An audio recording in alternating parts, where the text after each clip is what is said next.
Baik pemilu atau tidak pemilu, baik kampanye atau tidak kampanye, kita semua akan dihadapkan dengan pencitraan yang dilakukan oleh sejumlah pejabat. Pertanyaannya, bagaimanakah kita dapat mengetahui suatu politikus telah melakukan sebuah pencitraan? Dan kenapa politikus gemar melakukan pencitraan?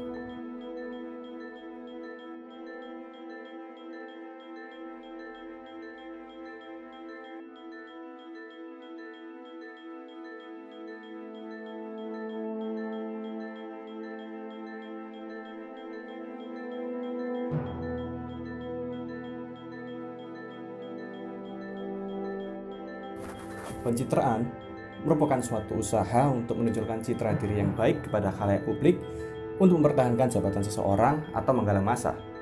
Bill Clinton mengatakan, pencitraan adalah kesan, perasaan, dan gambaran diri publik yang sengaja diciptakan dari suatu objek atau organisasi. Pencitraan tidak terlalu memikirkan hal yang bersifat substansif, tetapi untuk memberikan tampilan luar yang baik dan disukai publik. Teknik yang digunakan dalam sebuah pencitraan pun bermacam-macam, seperti memanfaatkan suatu momentum dengan membesar-besarkannya atau memberikan narasi bahwa dirinya berada di pihak masyarakat dan melawan segala kambing hitam.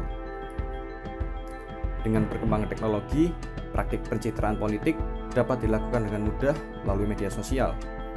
Para penguasa biasanya memiliki atau disokong oleh sekelompok pendukung dari dunia maya yang bertugas untuk menebar citra positif dari para politikus atau penguasa. Orang-orang inilah yang biasa disebut dengan buzzer. Tak jarang, buzzer juga menebar citra negatif dari lawan politiknya, seperti yang dilakukan oleh Museum Cyber Army dan Sarah Kent.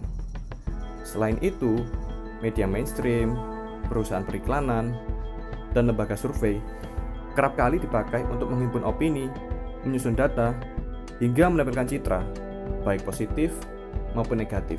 Bagaimana kekuatan media dalam politik pencitraan? Bagaimana tidak? Dana miliaran hingga triliunan mengalir ke pihak media. Untuk apa anggaran sebesar itu? Alasannya tak lain karena media massa merupakan corong utama pencitraan bagi politisi dan partai politik. Media massa juga bisa menjembatani dan menyuarakan kepentingan politik perorangan atau kelompok ke hadapan publik. Melalui iklan, politisi atau partai politik bisa merepresentasikan slogan dan visi misi beraroma keberpihakan. Tak hanya itu, melalui media campaign yang terwujud dalam reportase, karya investigatif, dan opini, media bisa berfungsi sebagai wahana untuk memutihkan berbagai isu negatif yang berkembang sekaligus menjadi wadah untuk menyerang pihak lawan. Seluruh upaya tersebut mengarah pada tujuan membangun citra politisi dan partai politik yang lebih baik di masyarakat, untuk kemudian bermuara pada pemenangan suara pemilih. Kekuatan media massa dalam mengarahkan opini dan pilihan sikap publik dalam era modern diyakini jauh lebih kuat dibandingkan kampanye seorang presiden sekalipun. Meskipun pengaruhnya di Indonesia tidak sebesar di negara-negara maju, media massa masih menjadi ujung tombak pembangunan citra positif. Tak ayal, dana miliaran hingga triliunan rupiah mengalir ke pihak media demi memenangkan opini positif dan simpati publik.